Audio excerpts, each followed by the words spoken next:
Hi everybody, welcome to today's webinar. We're excited you're here. My name is McKay Allen. I'm the Inbound Marketing Manager at Log My Calls, and we're really excited that you've joined us and that the team from Balihoo has joined us as well. Few announcements and then we'll get right into it and turn it over to the Balihoo team. First, we encourage you to ask questions throughout the webinar and at the conclusion of the webinar. The way to do that is type them into the little questions bar on your GoToWebinar screen. I will read those and then relay them to the Balihoo team. So please ask those questions. That's encouraged. Generally, I shouldn't say generally, but often the Q&A portion provides equal, if not greater value than perhaps even the presentation does. So encourage you to ask many good questions. Second, to give you a little bit of background about this webinar series and about Log My Calls, just so you know who we are a call analytics and call tracking company. So we work with agencies, we work with enterprises and small businesses as well to help them determine which campaigns, ads, keywords, etc. are producing phone calls. And then also we actually determine and help them determine and analyze what happens during the call. So we can track whether a call was a good lead or a bad lead, whether a sale was made, what close rates are for calls, all that stuff. So we analyze that information in an automated way and provide that data in an aggregate as well as a one-to-one basis so you can close the loop on your marketing spend. And this webinar series, we started doing webinars about 8 months ago, and they've been a really great tool to provide useful content to our audience. And so we're excited to present this to you. We have about 1 or 2 webinars a week. They're all located on our site, logmycalls.com/webinar. You can go and see the past recordings and then register for upcoming webinars. And this is actually the last webinar of the summer. We're going to take a 2-week break, and then we have another slate of great webinars in the fall. So the last one of the summer, so you've arrived on a good day. So with that, I do want to introduce Susan and the team at Balihoo. Susan Tormollen is Director of Marketing at Balihoo. It's a local marketing automation platform. And is a great way to integrate all of your marketing activities and automate those, have dashboards, the whole 9 yards. I'll let them explain a little more about it. Susan has her team with her today, a few members of her team, and they're going to be presenting. So we're very excited that Susan and our team at Balihoo have joined us. So with that, Susan, I'll turn it over to you. Great. Thanks, McKay. So let me get my slides moving.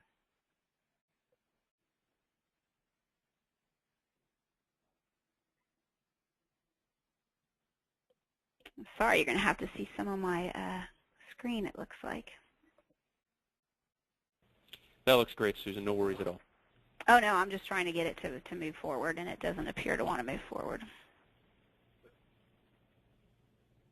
There we go.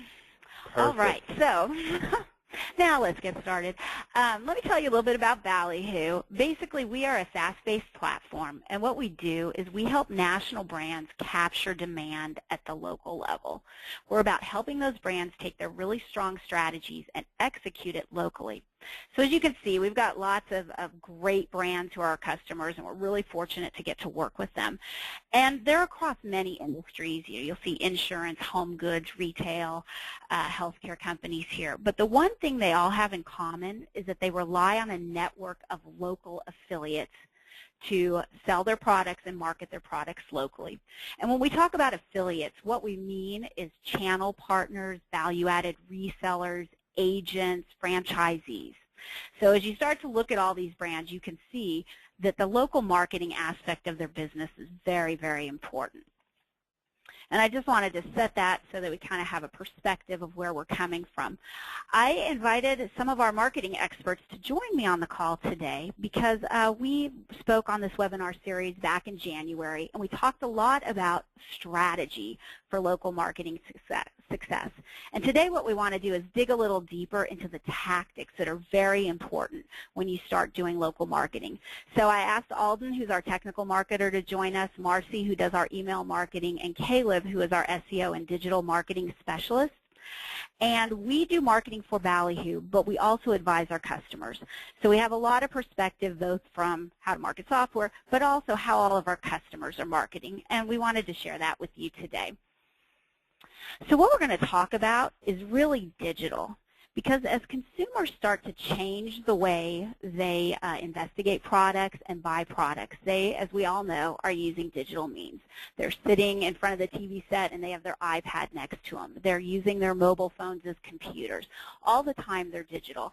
And what is happening is national brands have embraced digital very, very well. All the national brands have great websites, great campaigns. But when they start to get down to the local level, they are not embracing digital as much as they should be. And the reason is once again, they're relying on this network of local affiliates. And these small businesses and marketers don't have the ability to run businesses and keep up with how fast the marketing landscape is changing. So today what we're going to talk about are local websites, local registrations, email marketing, why focusing on local data is essential for local marketing success. We believe strongly that without call tracking, local marketing is very, very hard to track, so we'll talk a little bit about call tracking. And then, although this isn't a tactic, it's really essential that the national and local strategies have alignment in order for pure success. So that's what we're going to be talking about today, and we'll kind of switch off who's speaking as we go through it. So let me kick off with local websites. So local websites are really the hub for all local marketing activity. I mean, when you think about doing email campaigns or social media marketing or any campaign that you're going to do locally, you're probably going to drive them to a website. And what happens is we have two types of websites that brands can use. They have corporate websites and they have local websites. And almost every single brand, of course, has a wonderful corporate website. The example I'm showing here is Kohler, and it's got, amazing branding, beautiful pictures, lots of information, even a dealer locator functionality. But what every brand also needs to be found online via search and to be accessible to local customers is local websites. These local websites allow the national brands and their local partners to be found by local search. Because what happens is if you put in plumbing and Kohler into Google, you will get Kohler.com. If you put plumbing, Kohler, and Boise into search, you'll get their local site. But if you put most of their competitors in, you'll end up in these strange places that are not branded with the right branding. And that's why local websites are really important. Local websites include the type of information that is needed at the local level, so things like location and direction, store hours, the products that are carried, the phone number, and of course, if there's a channel partner, it includes their logo as well. The challenge, once again, is that local dealers and franchisees don't know how to build these sites in a way that they're search engine optimized and in a way that they really draw traffic, but national brands do. And that's where we always encourage the national brand to really help their local partners by providing these websites. So let me show you another example. This is Aflac, and Aflac uses direct mail, pay-per-click, email, and online ads at the local level. And all of these tactics drive to the website. That's what the call to action is. And in Aflac's case, they have individual sites for thousands of agents. And these sites are built to be search engine optimized, but they're also built to provide ROI and measurement. They have call to action forms, which would be totally inappropriate on the front page of an Aflac branded, corporate site, but they're perfectly acceptable at the local level. They help the consumer find what they're looking for, which is an agent in their area. And all of these are measurable both with unique phone numbers and also with lead capture forms. But one of the challenges, of course, for a national brand who relies on hundreds or thousands of local marketers is how do you even get started building thousands of sites or hundreds of sites? And the first thing we recommend is that you audit where you're at. First, audit what is your local market presence online. Can consumers find you in Chicago and Bend, Oregon, and San Diego? And there's ways that you can do these audits. Balihoo has something we call the local web test, and I've put the URL here if you want to go check it out. It's a form and a methodology to help you investigate how your brand is doing in specific markets. We also have a video about this on our website. But once you identify your presence, the next thing is to audit the websites that are currently available. Are your local marketers representing your brand brand well. We did some research about a year ago, and we asked national marketers how they were represented on their partner sites, and only 6% were pleased with the way they were represented. Your brand may be different, but in general, a lot of times brands, when they do these audits, find that they don't like how they're represented on their partner sites. And the last thing you want to look at is your location, your dealer finder on your corporate site, and make sure that it's linking to the right place and that it's got all the information that a consumer would want. The next thing you need to do is identify the capabilities you have available to you. Are your local marketers and affiliates able to build websites and manage them? If not, do you have corporate resources available to do it? And most brands find that after about 50 websites, it becomes cumbersome and almost impossible to manage well, and that's where technology options come into play.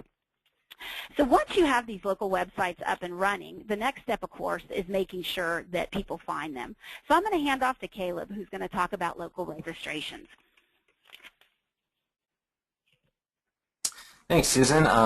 In terms of making these sites visible in search engines, the offline tactics are going to be as important as the online optimization, or on the on-site optimization that Susan was speaking to previously. So I'm going to jump right in here into the first slide. In a nutshell, local registration is a mention of your business or a citation. For local registrations, there's three major engines that are going to drive this, and what they are is Google Plus Local, Bing Local, and Yahoo Local. There are hundreds of different local registration means out there, but these are the three that are going to give you the biggest bang for your buck. And if you're a national brand trying to get into these local markets and make sure that your franchisees or your agents are being seen in those local markets, this is where you're going to want to start. Now, one of the things to keep in mind here is that Google doesn't necessarily take you at your word. So they have what are called data providers, and these are a few examples over here to the left. Localese, Infogroup, and Axiom are just a few of them. And what they are is they're basically providers to check against what you're putting into your registration.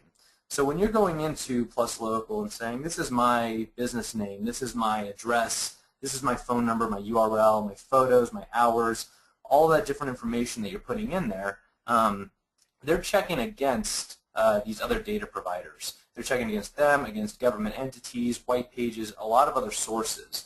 So it's important to note that if you're seeing skewed results and what you put in to your local registration isn't showing up exactly as you inputted it, look at these data providers and figure out where it is that you guys are missing. Now, over to the right here, you can see what I'll be talking about on the next slide, and this is one of the many local features called the local carousel that local registration drives and really fuels. So why does local registration matter? It fuels the major local search features. Now, in search, things are going more and more local. Google is introducing new products all the time to help local individuals find businesses in their area. So there's three main products here that I'm going to talk about briefly, and that's the local pack, the local carousel, and the new Google Maps. The local pack is that little box of results that you're going to get in your search engine. So if you go in and type auto mechanics, you might get a major brand as your first result, and then you're going to get up to 7 different results right below that of people in your area that are offering that service. That's the local pack, and that is driven by local registration. You'll see their URL, you'll see their name, address, and phone number, a little map of where they are located, and that's where they get this information from, is from doing these local registrations. The local carousel, which we saw on the last page, is a relatively new feature, only a couple months old, and is unique to some specific industries like restaurants, and about 300 different industries right now, and that number is quickly growing. But what it does is it shows at the very top of everyone's search page. So the first thing a consumer is greeted with is that local carousel, and your reviews on your local registration, your photos, your videos, that's what fuels that local carousel, and it's a very creative way of engaging people in search engine results.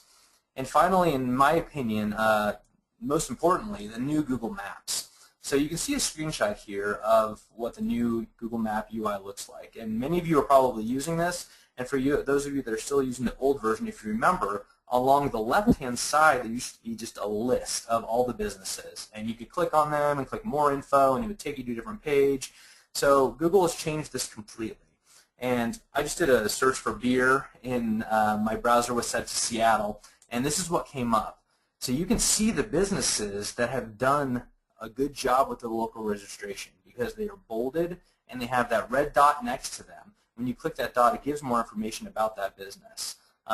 So what this local registration is going to do is it's going to allow you to show up more emphatically in these Google Maps and not be one of the little red dots that you see in that page, which are businesses that have not gone through the process of setting up their local registration. So it's becoming more and more important, and it's going to be integrated in more and more features.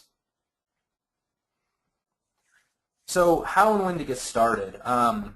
For a national brand, this is a very difficult undertaking. This is something that if you have thousands of affiliates and need to actually get all of them showing up local, this takes time. It takes time to gain traction is the big thing. Waiting longer and longer in order to put this into effect is only going to have you fall further and further behind. And with the emphasis that Google has put on local and Bing has put on local and Yahoo's putting on local, it's only going to grow that way. So if you don't get started now, you're going to fall farther and further behind. Secondly, claim your listing before confusion. So all those little red dots on that map, many of them are probably listings that haven't been claimed by the actual business. So whether or not you register your business, Google, if they know about you, will do it for you. And if they do it for you, you could be getting reviews on that page, and you could have skewed data on that page. You really have no control over it until you go in and claim that listing and start managing it. So it's really important to do kind of an audit and figure out which listings are out there. And finally, if you want to get started today and where to start with Google. It still demands over 60% of all search is done in Google. And there's a hyperlink to the Google Plus local page where you can actually get started. So start with them, work your way down, but realize that this is an extremely important feature and one that's only going to grow in importance as time goes on.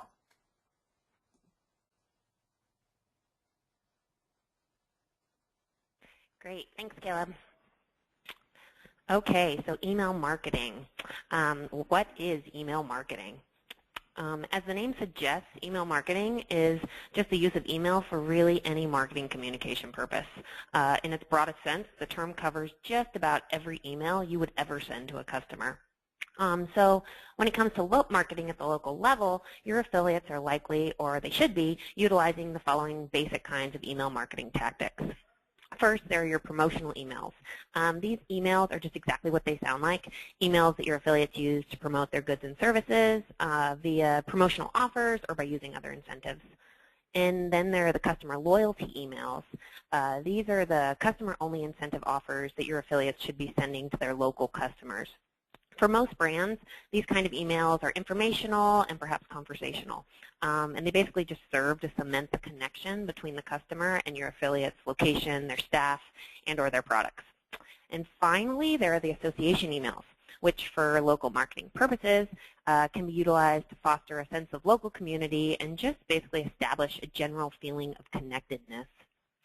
These kind of emails can be driven at both the local and the national level on the local level's behalf, depending on what really makes sense for your unique brand. Okay, next slide, please. As a national marketer, you are undoubtedly aware of the various benefits that email marketing offers. And as the marketing expert for your brand, you should be sharing that knowledge with your local affiliates. So with that in mind, I'd like to quickly highlight the top 5 benefits that we think your local affiliates should be aware of. First, email allows you to get your message in front of your local customers almost instantly. With people checking their email numerous times every day, you know that when you send an email, well, as long as you're leveraging a clean list, your message is being delivered to your target audience. Second, we have the personalization factor. Today, more than ever, people are responding to personalized, customized emails. This is something we're actually always playing with in our own marketing department, and actually for both our national and affiliate level marketing efforts.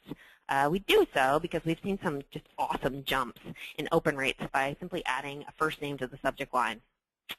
With that said, this is a potential benefit that is, again, totally dependent on having a quality list.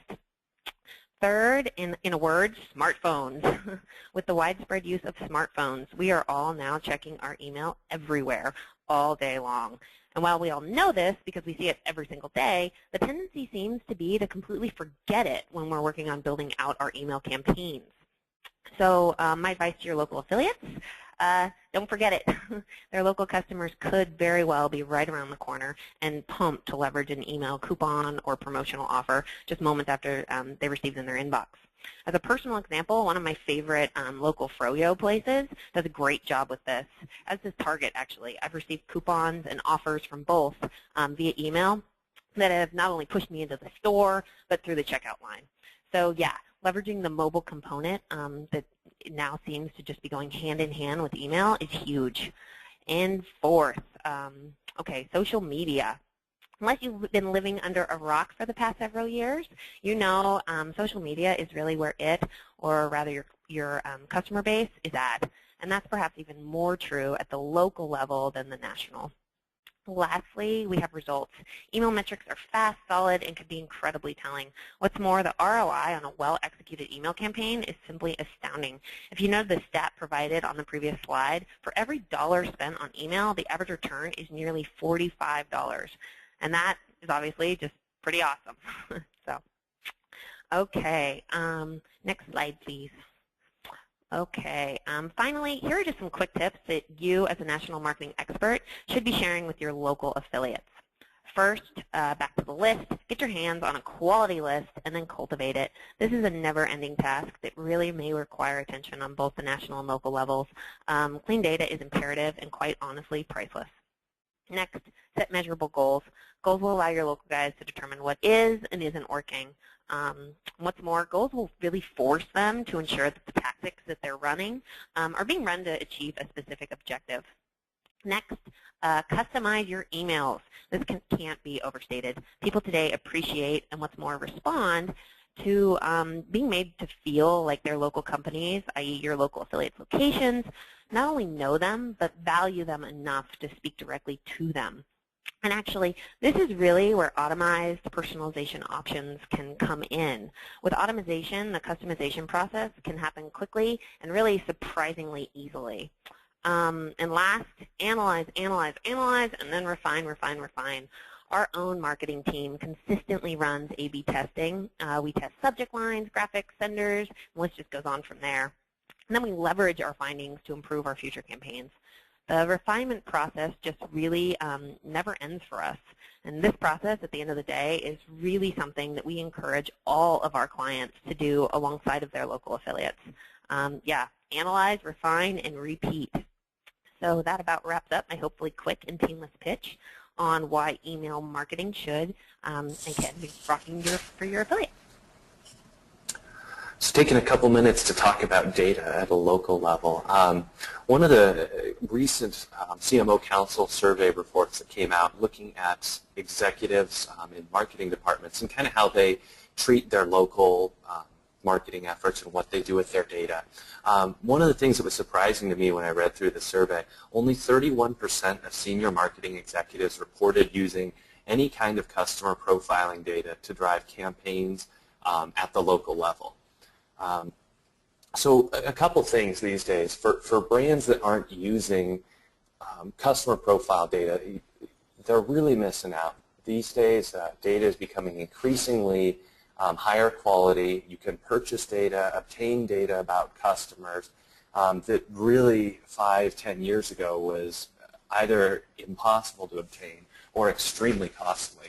And with the proliferation of digital these days, often you can find even some more bizarre data than you might think, looking at the basics like customers, potential customers, and their income levels, looking at marital statuses, looking at excuse me, looking at just all sorts of demographic and behavioral data that's available to buy externally from third-party vendors. Very few marketers are using that at a local level, and that's unfortunate because, as I'm sure all of you know, marketing neutral campaigns are really almost non-existent. When you have a campaign that you don't care who you're targeting, those are extremely rare. Those are things you're going to be looking at, things like billboards, things where you're trying to hit every single person in a local market. Most of the campaigns that we here at Balihoo work with are much more specific than that. They're looking for a specific customer in a local market,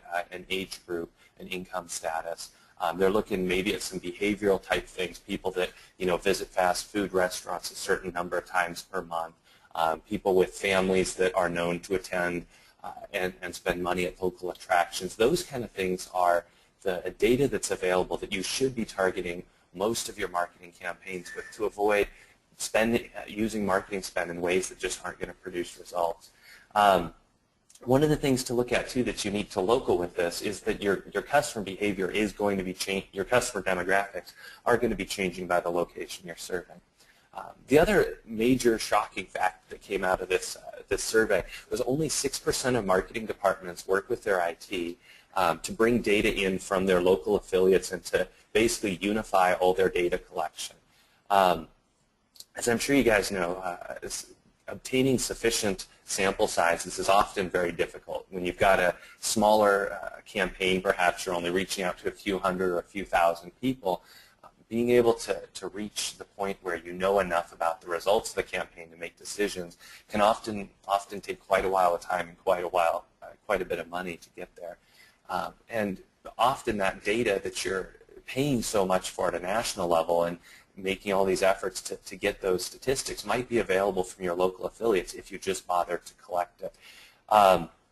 So what you want to do is you really want to be spending time bringing all of your local branches or your affiliates or whoever's selling your product at a local level, figure out a way for them to collect their data, bring it together in a unified manner, so that way all of your marketing decisions are going to be based off of actual sales and actual customer interactions that your local agents are having. When you do perform this data aggregation between all the local spots, it's going to allow you to see both things that work and things that don't work in your campaigns much more quickly than you would have seen at a national level.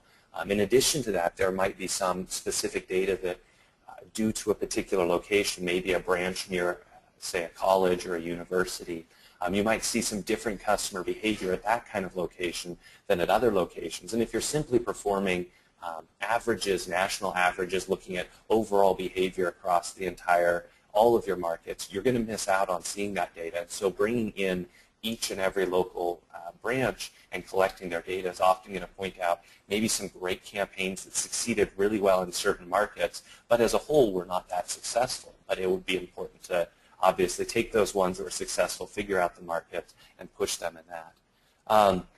And lastly, you want to be making your business decisions based off of statistically relevant data. You don't want to be making decisions that are based off of guesses and hunches.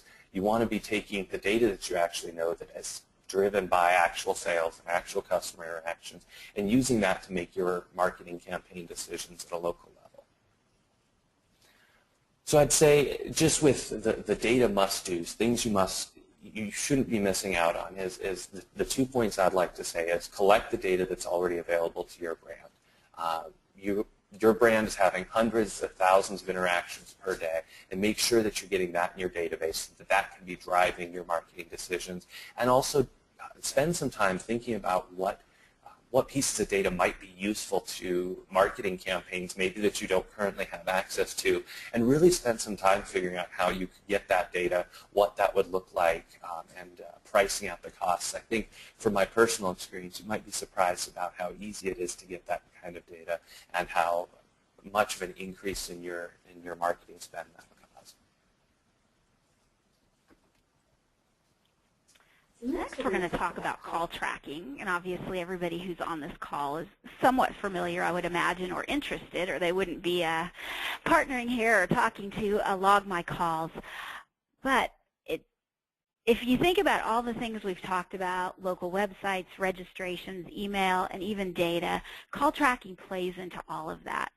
And the facts around call tracking are really powerful and really amazing. And I'm not going to read these all to you since you'll get the slides after the presentation, but I do want to focus on the third bullet and the last bullet. You know, as consumers are becoming more digital in their investigation of products and services, there's this incorrect belief that they're also purchasing online. And that's actually not true. In fact, 82% of local searches follow up offline. So in brick and mortar type actions, they visit stores, they phone the stores, and they purchase in stores in their local markets. But what's really interesting is, you know, as I mentioned before, I think, we have over 200,000 local businesses that access our platform. So we have a lot of data on where their conversions are taking place. And 60 to 70% of our customers' local marketing conversions are coming from the phone. So they're being found online, but the consumer is using that phone. And I want to give you an example from Teleflora. So Teleflora has 17,000 retail locations, and these are e-commerce businesses. They are set up to sell flowers over the internet.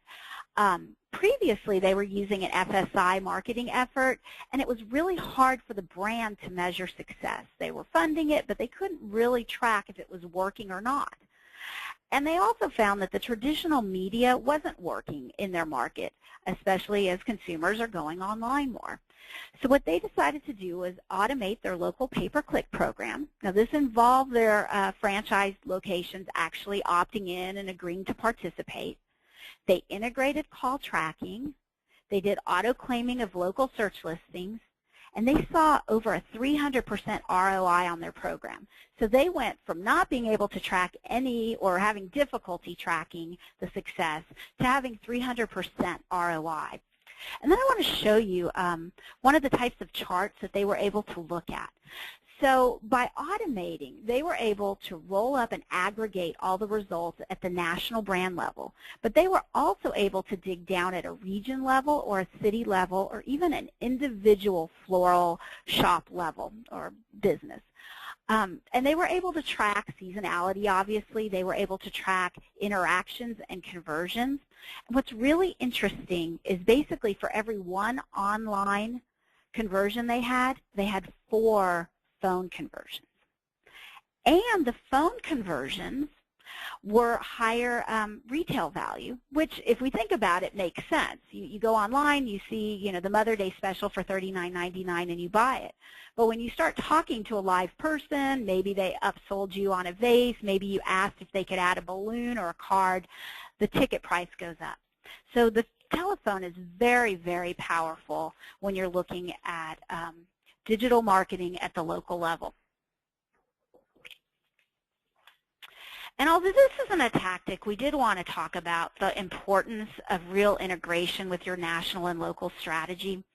In many companies, local previously or until recently or maybe still is part of a channel organization or part of a franchise marketing group, and it's not necessarily always tied really tightly to the national brand. But for it to be powerful and for companies to get the most revenue at the local level, the two need to be tied very, very tightly. And I want to show you a chart that we started using about 2 years ago. And if you look at the before section first, before is the sales cycle, the basic marketing, awareness, interest, consideration, preference, purchase pattern. And what we talked about was that national marketing was responsible for building awareness, interest, consideration. But when you got down to the preference stage, that's when the consumer is actually looking at where can I buy that pair of running shoes and who in my market has that light fixture that I want to look at. That was at the local arena. So national brands were investing a ton of money building awareness, interest, and consideration. And then they were sort of losing control once the customer was close to purchasing because they were relying on all these local marketers that in many cases they didn't have very good view or insight into what was happening there. We've talked a lot about this, you know, over the last 2 years, and we've talked about why automation is important and why measurement is important in analytics. But what's interesting is digital is changing everything. 2 years later, national marketing is still responsible for awareness, interest, consideration, and preference. But all of those same things, except maybe awareness, but interest, consideration, preference, and purchase is happening digitally. And it can be happening in the local market. It can be happening when people are searching specifically for their region. So now, instead of just having one path to the consumer, there's really two paths. You can have both the national brand and the local marketers involved in that interest consideration stage. It's really powerful, but it also means that there need to be a lot of understanding of message, of strategy, of tactics. So there's 4 key areas where alignment is really essential. The first one is what I just mentioned, which is strategy. Local marketing needs to understand what the national brand strategy is, and the national brand strategy needs to understand how local can play, which parts of the sales cycle they can be involved in, and which parts they may have more weight or knowledge for their particular category. It's also really important to understand, especially when you're a large national brand, who the stakeholders are and what are they trying to get out of it. Traditionally, national marketing did, kind of some old school tracking, awareness, preference, mentions, all kinds of things like that, where when you got closer to the channel, they were looking at sales and sell-through. And it's really important that everybody understand who the stakeholders are and what they're being measured on. And that goes back to the objectives and the metrics, making sure that everybody's aware and that you're setting them up correctly so that you achieve your results, and at the same time people are basically playing nicely together. The next one is data, and Alden talked a little bit about data and the importance of local data. When you take national data, what a national brand can see is working and not working in a market, and you take that with local data, that becomes very, very powerful, and that's a competitive advantage.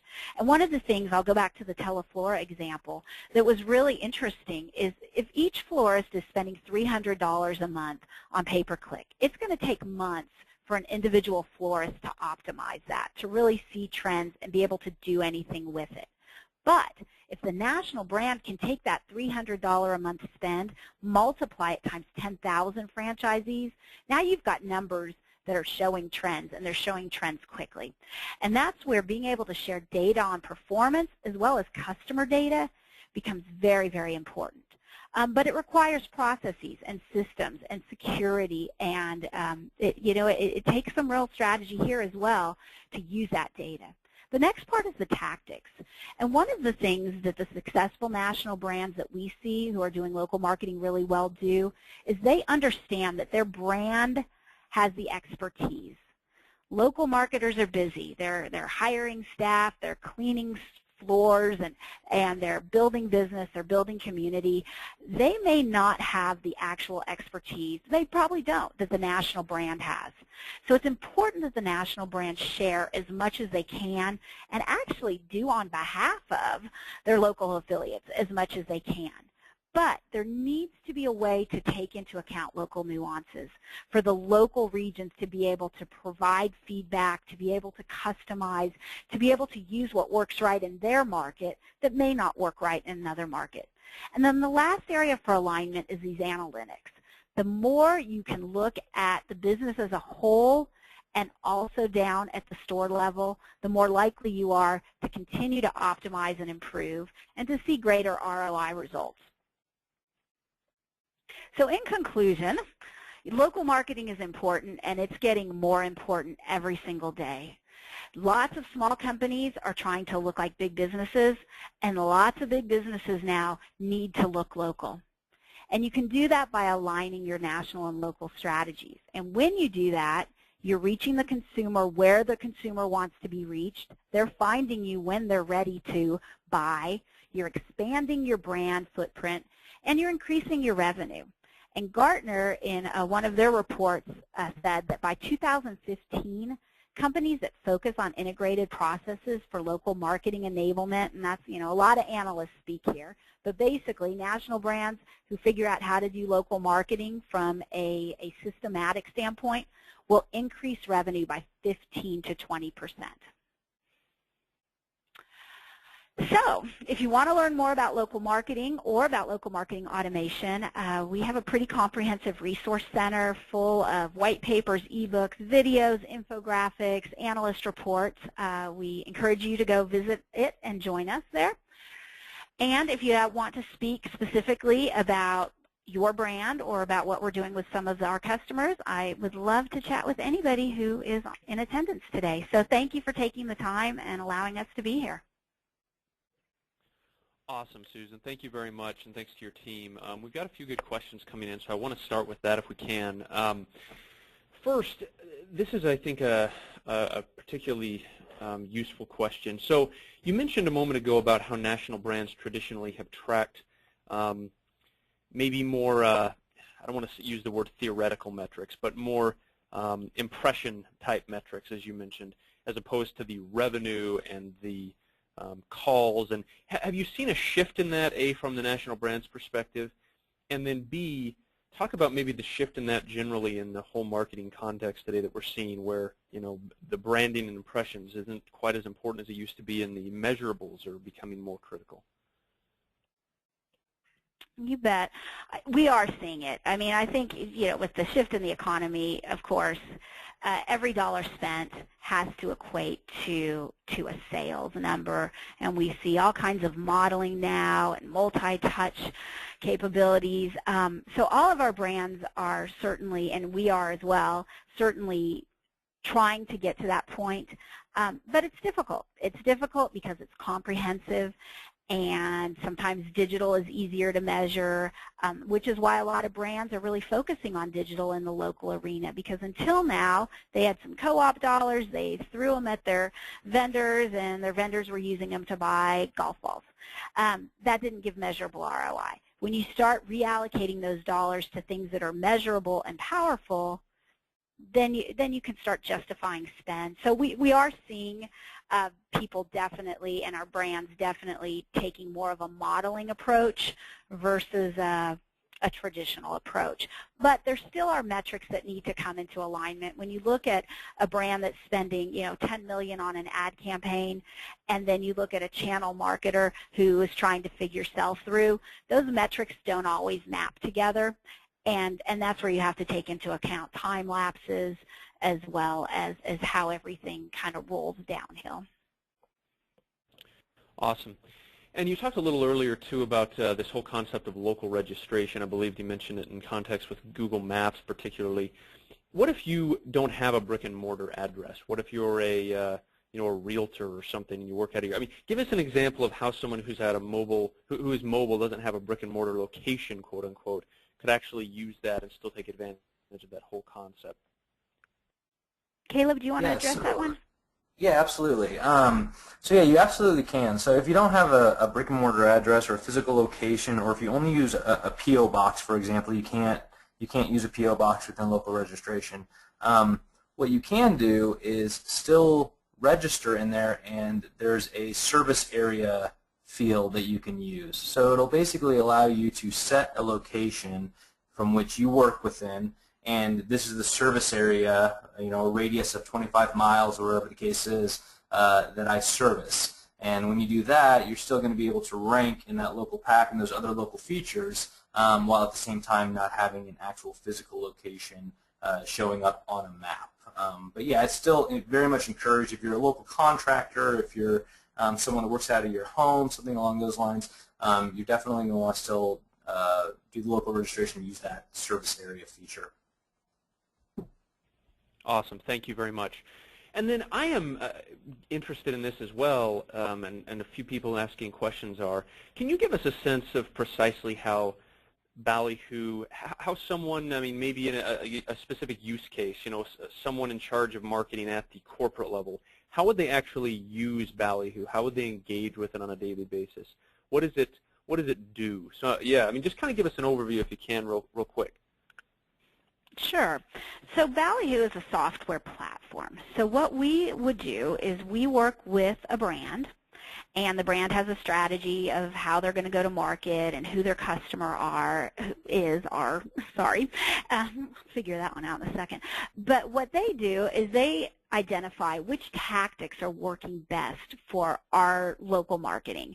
It could be email marketing, it could be websites, it's almost always websites, of course, pay-per-click marketing. So they identify what tactics they want to do at a local level. And then what our platform does is it enables them to build all these tactics in a templated way so that they can be customized at the brand level. So for instance, that Kohler website I showed, those websites are structured in a way that Kohler National can insert their newest promotion for their newest fixture.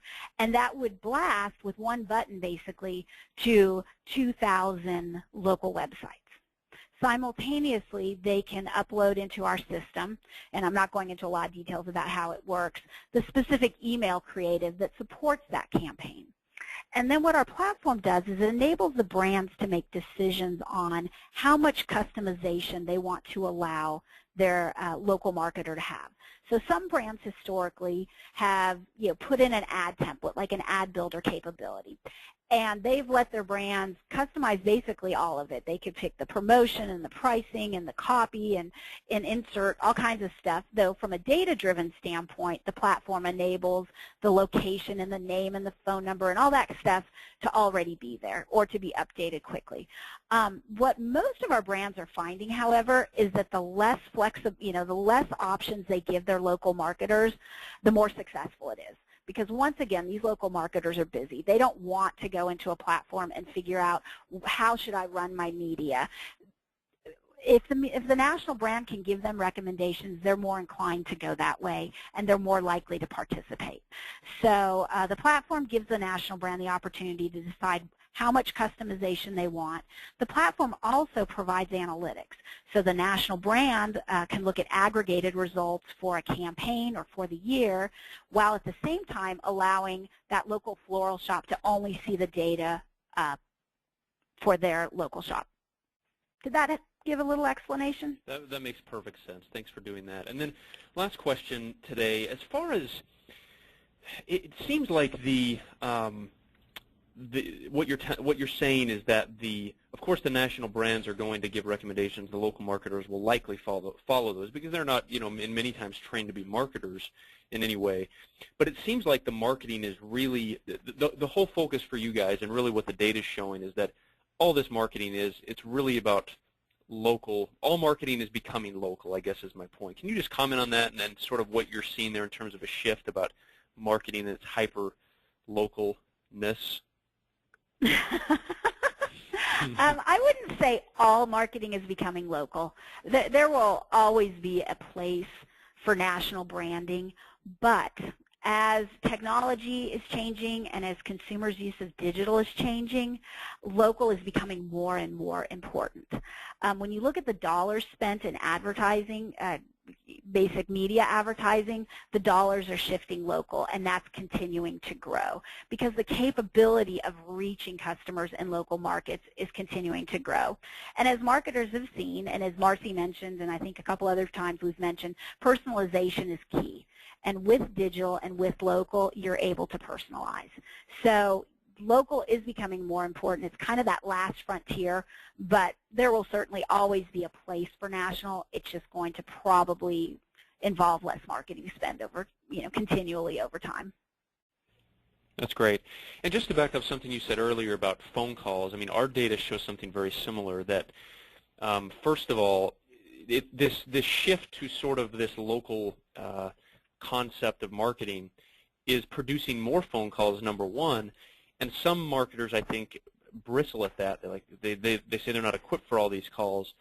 But the data that we have shows that calls are significantly more valuable, for lack of a better term. In other words, it takes fewer calls to produce the same amount of revenue as it does for form fill-outs or other methods. So more calls is not a bad thing. It's probably a good thing because those are people lower in the buying funnel. So just my 2 cents. So with that, everybody, we want to see get the same thing. Yeah, go ahead. Yeah, go ahead, Susan. I was just going to say, we see the same thing with our customers. The calls. Well, one, local businesses want calls. Every research study will show when you ask them what do they want phone calls because they understand that that's where they get in touch with the customer. That's where they close the deal. But yeah, the value of a call is definitely across the board for most of our customers higher than the value of an online interaction. Absolutely, yeah. That's what our data says, and I think it's becoming more common knowledge, which is a good thing. So, Susan, thank you guys. Thank you and your team. We really appreciate it. That was excellent stuff. And thank you everybody for the good questions today. We appreciate that as well. So as we said, this webinar has been recorded. So it'll be available on logmycalls.com later this afternoon. And then you'll receive an email in the morning that has the recording associated with it. So you can listen to that and then share it with people on social media and share it with people inside your organizations as well. And we do encourage you to check out Balihoo if you're in that space, because it is, we've heard nothing but good things about the tool from our clients who use it and from the industry. So it's a great tool. We encourage you to use it. And of course, use Log My Calls as well to track your call metrics. So with that, thank you again, Susan. Any final thoughts before we conclude? No, we appreciate being here, and we will also send out an email next week with links to some of the resources we mentioned today in the presentation. That's great. Susan, thanks again, and thank you for bringing your team on. We really appreciate it. And everybody, have a wonderful rest of your Thursday and a great Friday. Bye-bye.